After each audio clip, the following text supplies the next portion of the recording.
because that could end up costing you like a ton of sales, no matter how good your website is.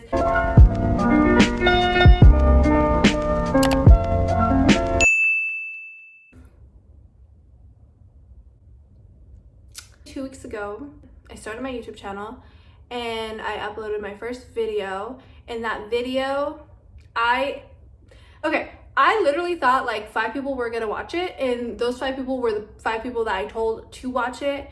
And I was not expecting it to get as much support as it did. And now we're over 70,000 views and at 3,000 subscribers. So thank you so much. I received a ton of DMs about how to increase sales, how do I get more sales. So I decided that I'm gonna go ahead and talk about that in today's video. If you enjoy this type of content and you want more of it, then go ahead and let me know by liking this video down below. But before we get into this video, I'm Christina. I'm the owner of Karache Cosmetics. You can go ahead and shop the link down below. Follow me on Instagram, and also don't forget to subscribe. Now let's go ahead and get into the video.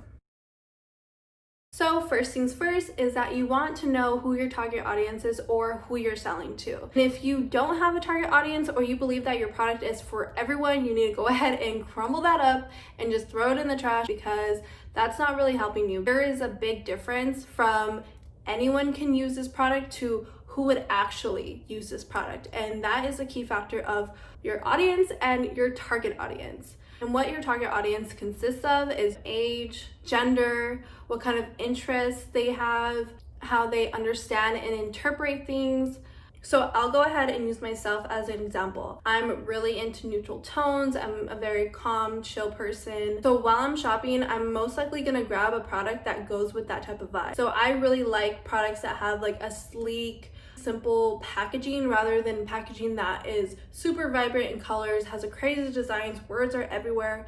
You know, I don't really like relate to that. I think something that is very important with your target audience and your brand is that you want to be relatable. What I mean by this is that you want to kind of represent that person in a product, or represent their lifestyle in your brand. And that's where you will make that connection with your target audience. The next one is basically acting like your customer, or, you know, the customer's journey. What I mean by this is kind of going through and auditing your own content. If you have like a lot of abandoned carts, or you feel like you have like a lot of traffic going to your website, but you're not necessarily getting that connection of a person becoming a buyer, maybe you need to use this exercise to go back into your own content, into your website, and fill in those holes where a potential customer might be leaving your site. You can start by the main source of your traffic. So for me, that's going to be Instagram. So I'm going to go ahead and analyze my Instagram page, you know, my bio. I'm going to make sure that I'm very clear on what kind of products I'm sell, or what kind of company I am, and also representing that into my visuals. And if you want to take an even deeper dive, go ahead and check out your captions. A mistake that I used to do a lot is that for my captions, I wasn't really utilizing the selling point. I would act as if the person was already following me, and not as if they were just seeing my post for the first time. And this is what really went wrong, because I feel like in the customer's journey, the easier you make it for them to understand your product and what you're trying to sell, the easier it's gonna be for them to wanna buy it. So now what I've been incorporating into my captions is just kind of a small snippet about what my brand does. Once you're done analyzing your social media account, then you wanna go ahead and move on to your website. And this is where people really mess up. Let me tell you why people mess up in this category. You could have an amazing website, but still not represent your product the way that it should be represented. Think of it this way. If you're an online business, that person is not going to be able to see, touch, feel, try on that product. It's up to you to really show that customer that they need your product. And the way that you show this is through pictures and a description. For example, a few months ago, I really wanted to buy a pair of lashes. I went on this website and I was checking out what kind of eyelashes they had. Even though the website was really well designed, the pictures were awesome, there wasn't any pictures on what it actually looked on. For me, like, I have really small, like, almond shaped eyes, so I can't have like a big volume lash.